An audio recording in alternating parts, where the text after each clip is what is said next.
Welcome to the Inspired Caring podcast, where women who are in the messy middle of this big, beautiful, and sometimes chaotic life are finding inspiration and resources to care for themselves and figure out the best options to care for their aging loved ones. How we take care of ourselves today impacts how we are aging tomorrow. This podcast will help you feel seen, centered, and aligned. Everyone that relies on you is so lucky to have you in their life. The Inspired Caring podcast is your reminder that the number one person that counts on you is yourself. Congratulations on being here in this moment. Let's dive in and be inspired.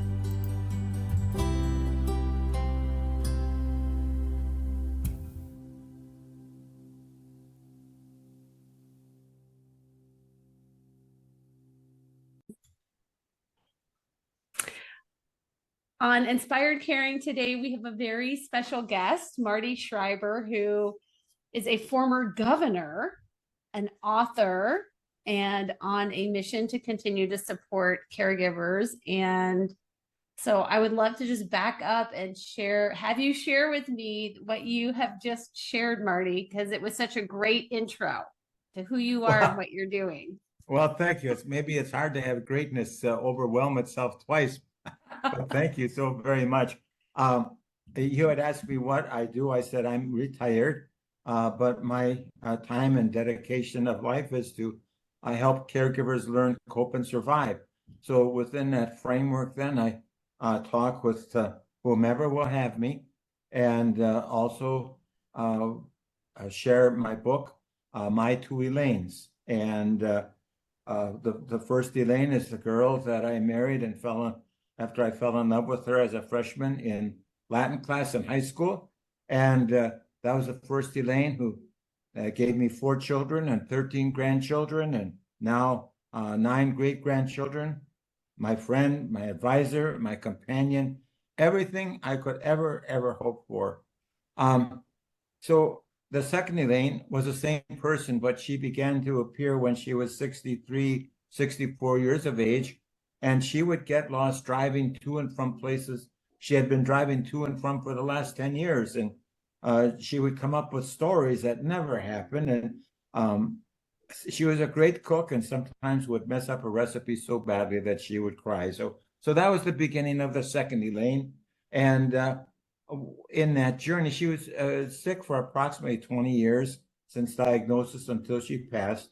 And I concluded that if there's one thing worse than Alzheimer's, it's ignorance of the disease. 40% of all caregivers die before their loved one due to stress-related illness. And that's because people take it on, and particularly men think they can handle it all, and we are arrogant and self-centered and egotistical. And we are really working to create our own demise. Well, and the goal is through these conversations that people can identify themselves in this shared experience and think about what could they be doing that's proactive or preventative in that caregiver role, because we know that Alzheimer's is a disease that has its own progression, and it's very different for each individual who receives that diagnosis. So what was the process like for you, Marty and Elaine, when that led to you actually going to get the diagnosis? Because I think that is something that people really struggle with, is making that decision to go to the doctor and talk about it. Well, as I said, Elaine was getting lost, going to and from places, and she came up with these. And I didn't really want to think about Alzheimer's. I really didn't. And so we had a family doctor, and he had so you check up with Elaine, and he said, I think you should get Elaine tested for determining whether or not she has onset of dementia. And so I guess it's something, we don't really want to confront until we absolutely have to. And so we in turn then did go to a psychiatrist, and he gave what was called a simple, I forget the exact name of it, but it's an easy, simple test. President of the United States. Here's a blank clock, draw 2 p.m. How old are you? When were you born? In the test, I'm going to mention 3 words and then so forth. And so that was the beginning of the understanding. But what carries me forward in wanting to give talks and to talk about my book is I had no concept about what I was in for. And I wish someone would have told me. And in my book, I talk about what I wish I would have known, what I wish I could have done better and differently. And we just get so wrapped up in we get so wrapped up in not understanding and appreciating the present. And I think that's one of the things that we caregivers sometimes make a error on, and that is to live and understand the moment. That's what really is important. So anyway, that's where we are and how we got the diagnosis. Yeah. I think that we don't know what we don't know as family caregivers. Like we're just we have days where we're just hanging on by the skin of our teeth. I don't even know where that phrase came from, but I use it a lot. And so I'm just curious, what were some of the things that you do wish you would have known that could have better prepared you? Sure. Among the things is joining her world. I wish I would have known that. So, Elaine, it didn't happen on a Thursday, it happened on a Friday. Elaine, it wasn't the Smiths, it was the Joneses. How are my parents? Well, they're both dead. No, they're not. Yes, they are. Well, finally, I began to understand the need and the importance, for both of us, to join her world. And so when she asked me the first time, how are my parents? I said, well, they're both dead. Well, no, Elaine, well, finally, when she did realize that her parents had passed away, maybe she didn't go to the funeral, she thought, oh my goodness, the look on her face, I promised myself I would never put her through that again. So the next time she asked me, how are my parents? Oh, I said, they're great. I said, your mom likes working at church. Your dad likes this. Oh, Elaine said, that makes me feel so happy. Oh, I'm glad. And so that's what I call therapeutic fibbing. Therapeutic fibbing. And there are 2 things that when I give my talks that I want to share with those that are in the audience about therapeutic fibbing. Number 1 of the 2 things is I tried it the first year of marriage. Didn't work so good. Anyway, but the second thing about therapeutic fibbing, which I try and have, again, the people who I'm talking to understand. Now, Michelle, do you remember the story, or have you heard the story of Moses and the 10 Commandments and Mount Sinai? So if you go back to the Old Testament, so Moses is on top of Mount Sinai, and he has to bring these tablets of stone down. And I tell people, not everyone believes what I'm telling them. Not everyone believes me, but I was there and I helped Moses. And so the first thing that you have to understand, if you're helping Moses, don't call him Mo. He absolutely hates it. So anyway, so he and I, Moses, we are on top on this mountain, and we got to get these big tablets of stone. So Mo, how are we going to get this? He says, we're going to work and we're going to pray. And so Moses and I worked so hard. We got those huge, big tablets of stone. We got them down to the bottom of the mountain. And I look at what it says, and it's Arabic Hebrew. I said, Moses, what does that say? Oh, he said, those are the 10 Commandments. I said, Moses, I said, wow. I said, what about bearing false witness, which of course is the commandment about lying, therapeutic fibbing. He says, it's in there. I said, oh, Moses, now what do we do? He says, Marty, don't worry. He called me by my first name. He said, Marty. So what he did was, Michelle, he grabbed me by the arm and took me around to the back of these big tablets of stone. And on the back of the stone, written in American English, are the words, therapeutic fibbing is good. Therapeutic fibbing is advisable. Therapeutic fibbing is helpful to both the caregiver and also the person living with Alzheimer's. Go therefore out into the world and therapeutically fib. So those are the 2 things about therapeutic fibbing. I love Some it. of that stuff I made up a little bit. Well, whether it's a vision, a dream, our own imagination, I think the point is, and the heart of the matter is, we have so many people who don't want to lie. They don't believe in lying. They want to be honest and truthful and be in integrity. And when it comes to Alzheimer's disease, we have permission for therapeutic fibbing.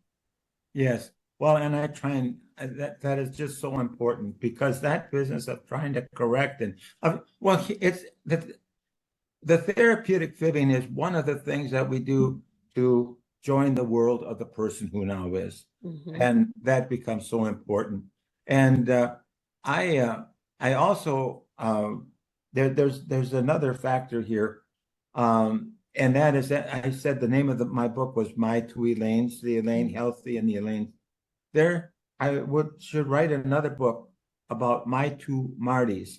And if your name is Mary and you are a caregiver, there has to be two Marys. If your name is George and you're a caregiver, there has to be two Georges. And I'll tell you why.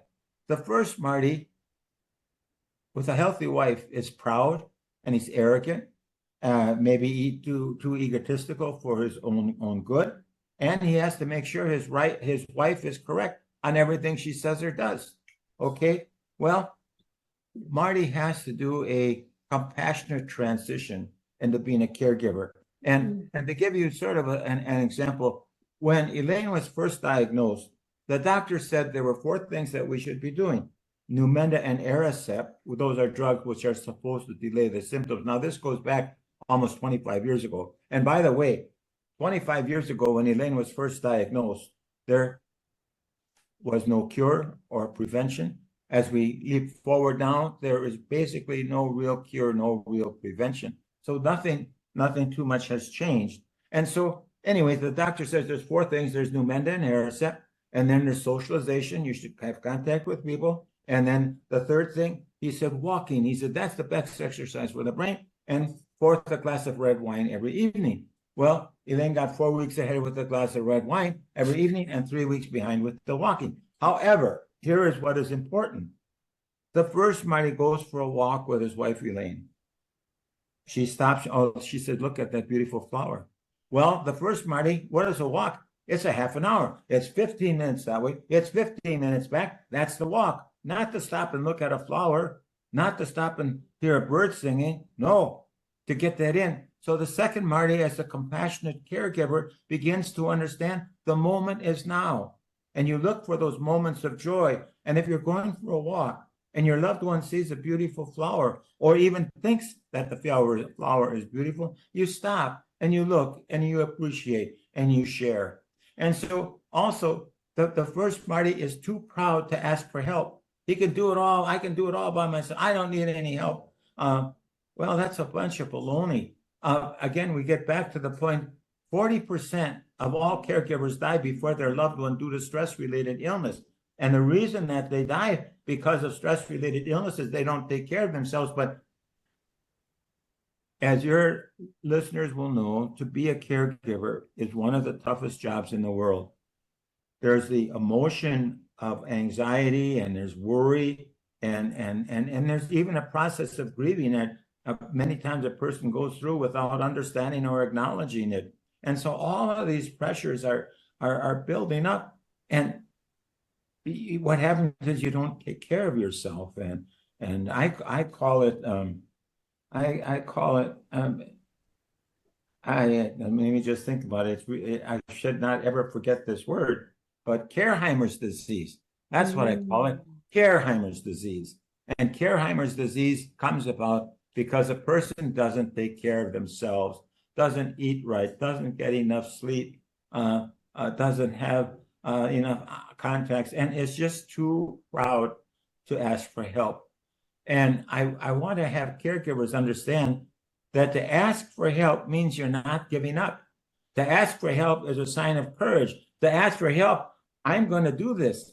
And so we have this mistaken thought that we can do it all by ourselves. Well, why become part of that 40% that die before your loved one? Why deprive children and grandchildren and communities where you can make an impact? Why deny them because you don't take care of yourself? And so I got another situation that makes it tough as a caregiver, and that is, Michelle, this is not what you call a chicken casserole disease. So if I have open heart surgery, people will bring me chicken casserole. If I, for example, have a hip replacement, and I'm laid up, they'll bring me chicken casserole. Well, now my wife has Alzheimer's. Because people are ignorant of this disease, they don't know what to say or do. It could be the church community, it could be my neighborhood community, it could be my relationship community, it could be one of or all of those communities who simply don't understand this disease. And because of that, they stay away. And so what happens is the caregiver is not only going through the challenge of trying to cope, trying to learn, trying to survive, but now is beginning to think, am I being deserted and abandoned by friends of many, many years? Well, not maybe abandoned, but maybe it was my fault because I didn't help my close community understand what Alzheimer's was, that I didn't ask them to understand what Elaine was going through, that I didn't ask them for help, that I didn't realize that there's a life that has to keep on going and an opportunity to be able to help other people in whatever way my talents might lead me. And you're absolutely right. When we're talking about chronic, long-term, years and years, as what we're facing, we really struggle as a community to uplift and support people. So I think that that recognition is so valuable for a caregiver. If I have an opportunity to talk to a church community or to a library or to any organization to try and have more people understand this disease and what it's like and the challenge of a caregiver and so forth. And it's a tough, if I say a tough battle, I don't know if that's an overstatement, but this disease is something that people feel so uncomfortable with if they're on the outside. And oh gracious, it's so tough. I was talking with someone today on the phone, and they were just telling me what they're going through and the challenges. And this one man asked me,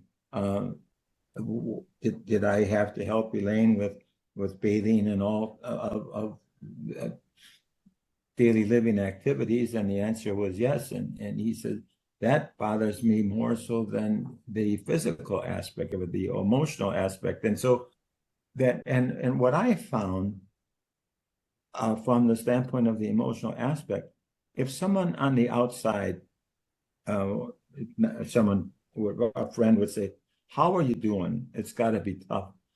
That was such a wonderful thing. And they didn't have to say or do anything more for a bit of time, because just for you caregivers that are listening, you're just doing an outstanding job. And you've got one of the toughest jobs in the world. And I want to make sure that you are acknowledged for being just so outstanding.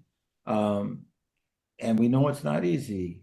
We know it's not tough. And so, yeah, Michelle, I don't know how we get more people to understand it other than to try and get more people to understand it.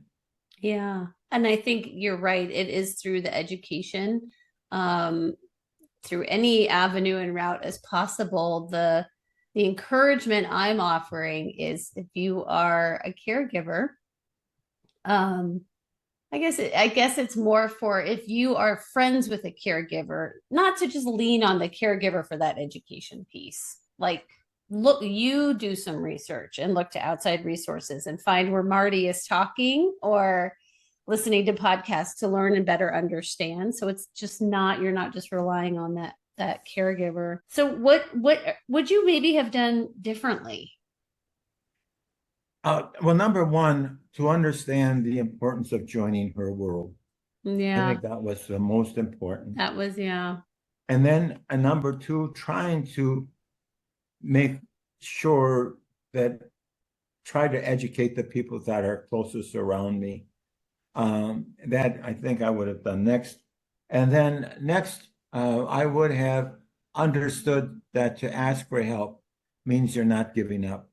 Because I tried to do everything by myself. And this, I've come up with a term called irrational irritability. And so also, what do I wish I would have done?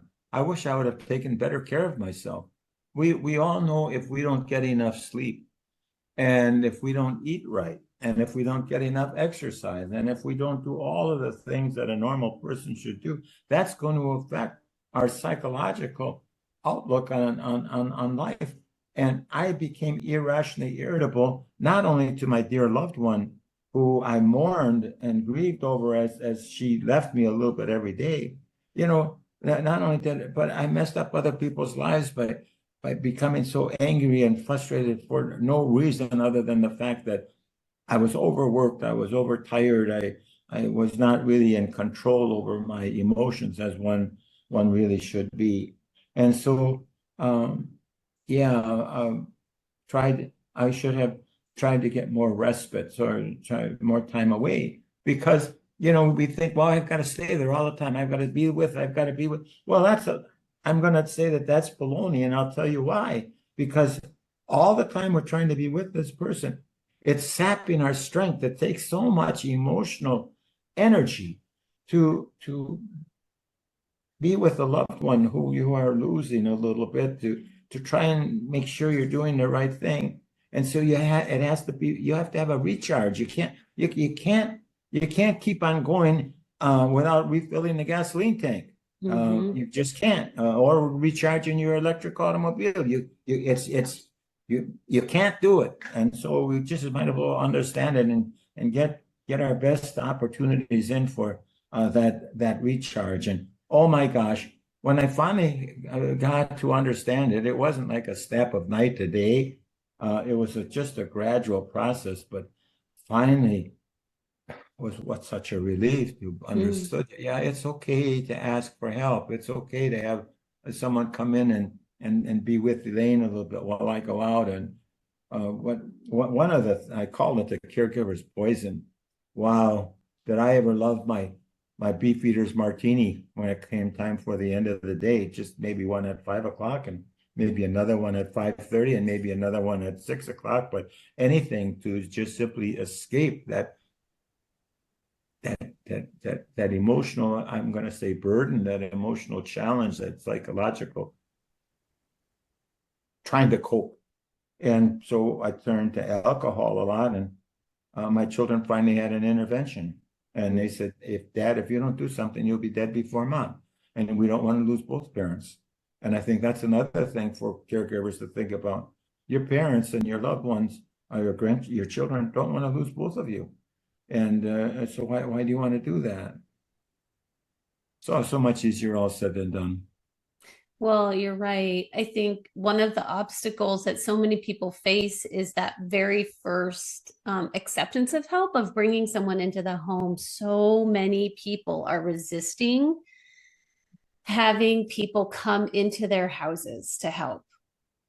And I think if we could help people get over that hump, just that very first step.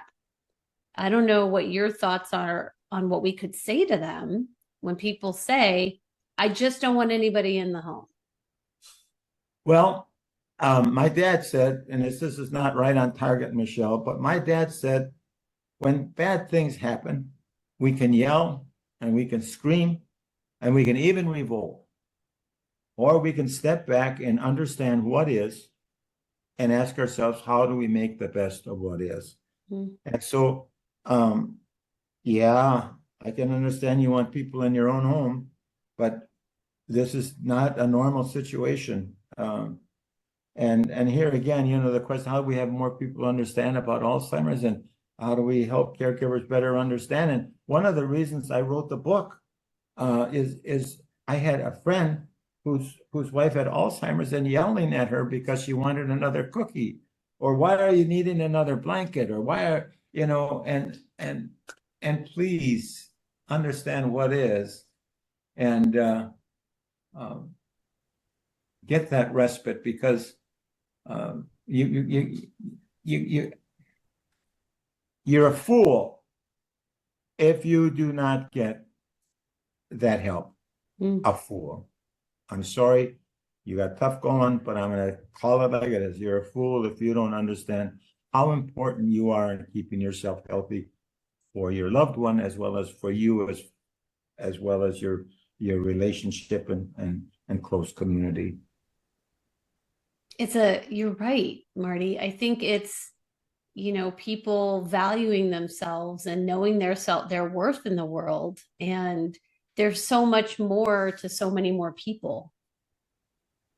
That's correct. That's correct. Yeah.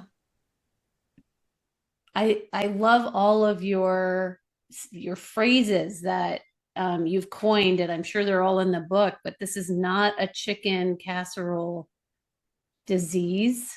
Like, you're in it for the long haul when you're caring for someone with Alzheimer's. And if anybody is interested in sending me chicken casserole, I live here in Milwaukee, Wisconsin, and I can look up easily. Oh, I do have a website, so in case anybody wants to at least get in touch, my2elaines.com is the website that we have. And as I said, the name of the book is My Two Elaines. And I have been giving talks on this since going back to 2017. Mm-hmm. And one of the things that, as I said, there's not too much of a better chance of preventing or curing Alzheimer's today than there was way back then, some 25 years ago plus. So that's one thing. But also another thing I found out, Michelle, and so I was visiting with a friend, psychiatrist friend, and I said that sometimes after my talk, most often than not, people will come up to me and say, "Thank you, I haven't laughed in a long time." And they said, well, they had anhedonia. Anhedonia, what's anhedonia? Well, anhedonia, as it was explained to me, is a term that describes someone who loses feeling due to extreme depression or extreme anxiety. And so, and making people laugh is one of the ways of dealing with anhedonia, and one of the ways of improving the lives of caregivers, one of the ways of fighting Careheimer's disease. Mm-hmm. And so what I've decided to do is to try and incorporate more humor into my discussions, even though we do cover some very serious topics. And so, well, here, Michelle, when I give my talks, one of the things I point out is this disease takes us to places we never thought we would be, right? We never thought that, you and I never thought we would be together, and I never thought we'd, so, which reminds me, I tell people, of that I was elected to the Wisconsin State Senate back in 1962, and I was a member of the State Senate Education Committee. And one of my responsibilities was to go to Washington, D.C. for a meeting. And if you leave Milwaukee, Wisconsin, and you go to Washington, D.C. for a meeting, you can do it there and back in one day. And now, if you look at a map, you'll see that Detroit almost is right between Milwaukee, Wisconsin, and Washington, D.C., which is important for this discussion. And so what happened was, as I'm getting on the airplane in Milwaukee, it's 5:30 in the morning, this distinguished gentleman is ahead of me, and he said, "Does this plane stop in Detroit?" By the time, yes, sir, we stop in Detroit. People get off the airplane, and we fly on to Washington, D.C. He said, "I have to get off in Detroit." She said, "Fine." No, he says, "I have to get." She says, "Yes, sir." He says, "Look, I might miss a meeting if I fall asleep. I might fall asleep, but will you promise?" "Yes, sir." "Are you sure?" Said, "Sir, I promise I will get you off of this airplane in Detroit." So now we land in Washington, D.C., and this distinguished gentleman is getting off of the airplane in Washington, D.C., and as he gets off, he berates the flight attendant. Like, I've never heard anything like it in my life. And so after he left, I went to the flight attendant. I said, "Oh, I'm so sorry you had to go through that." I said, "I have never in my life seen anyone so angry." And she said, "He was angry. You should have seen the fellow I put off in Detroit." And so anyway, the idea is to fight anhedonia and to understand that, to sort of grasp what you can for the moment, because that just makes such a difference. And so I've given almost 1,000 presentations, and I've given many hugs. I've experienced many tears. I had one man ask me, "Is it okay if I pray that my wife dies?" And so much guilt that sometimes caregivers feel because I should have done it better, so much I could have done it differently and so forth. And that's why some people like to fly to Vail, Colorado to go skiing or to go to Omaha, Nebraska to be in Omaha, Nebraska. Some people like the golf, so they go to Scotland. For me to give a talk about how to learn, cope, and survive as an Alzheimer's caregiver, that's my golfing and my skiing.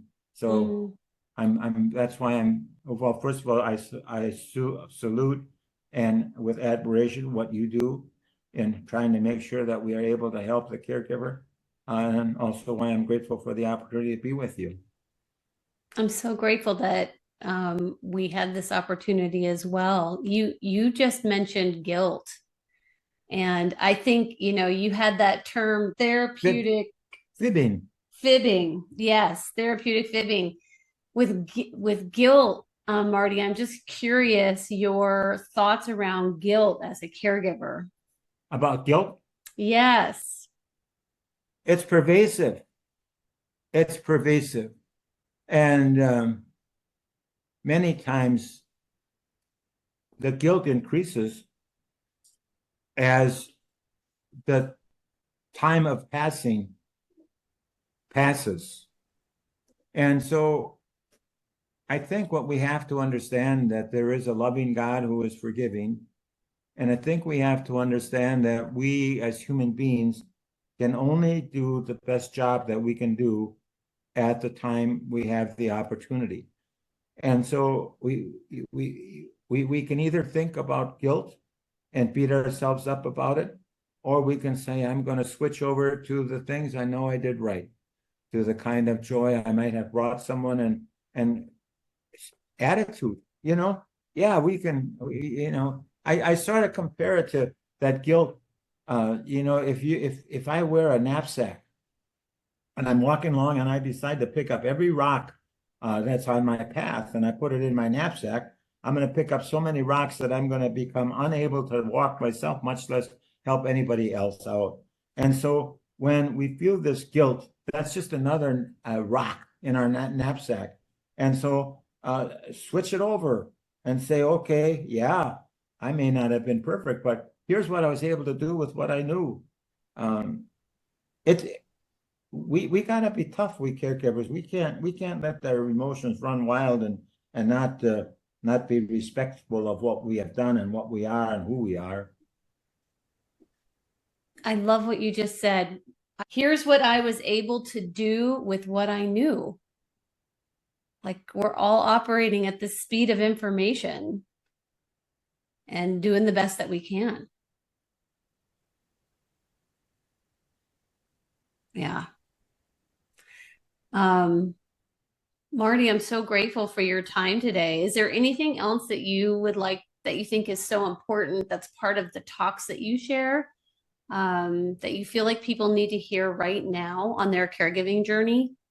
Well, in my book, My Two Elaines, I'm ready to go to print on the book. And lo and behold, just about 3 weeks before I'm ready to do everything, taking care of everything, I find a series of notes and journals that I had been keeping since Elaine was first diagnosed. I went through those notes and journals, and as I went through them, I realized that we had prayed together and we had cried together, but never until I read her notes did I understand two things. Number one, the courage that it takes to go forward when you're diagnosed with this illness. I also never understood how much I was her lifeline. I was her lifeline. And so if we assume hypothetically that, we and 1,000 of our greatest friends are on a boat in the Caribbean and we're on a cruise ship and we're having a great time and someone falls over and we throw them a lifeline and they grab it and they're saved. No, they're not. Why? Well, because the lifeline breaks. Why does the lifeline break? Well, because it was weak. Why did it become weak? Because someone gnawed at it. And so what I was doing, Elaine tells me, take care of yourself for me as well as for you. I need you. I need to depend. Anyway, so I began then to understand as her lifeline, I've got to be strong to take care of her. What good is a weakened lifeline? And I was gnawing at that lifeline So it became ineffective. I wasn't sleeping right. I wasn't eating right. I wasn't doing all the things we should be doing. And so understand, please, the importance that we are as a lifeline to our loved one, and therefore we can't gnaw at it so that it becomes weak and useless. And not only then to our loved one, but to ourselves and to our close family and friends around us. But anyway, so what I did, I went through those notes and journals with my two daughters, and every chapter begins with some of Elaine's notes. And so what we're able to do is to share with the reader what it's like to be diagnosed with this illness and the questions and the concerns that come about. Your reader will find out that in one instance she said, I need you, and that you put up with me is wonderful. And then she goes to the next step on another note. I'm not enjoying my role anymore as Marty's wife because he rules over me and he doesn't let me do what I want to do. He doesn't let me go for a walk. Anyway, the fact of the matter is, we didn't ask for it, but we just ask ourselves, what can we do to make the best of it? And that's what I want to help people do. Thank you, Marty, so much for being with us today. And I will put in the show notes a link to your book and a link to your website.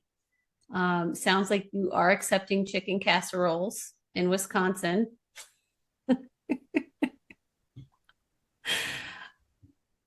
So we'll make sure that people can get in touch with you if they have an opportunity where they're looking for speakers and they can bring you in. It sounds like you're open to doing a little bit of travel and speaking. That's my life. Yeah, Thank you. that's Thank you great. for the opportunity. Thanks, Marty.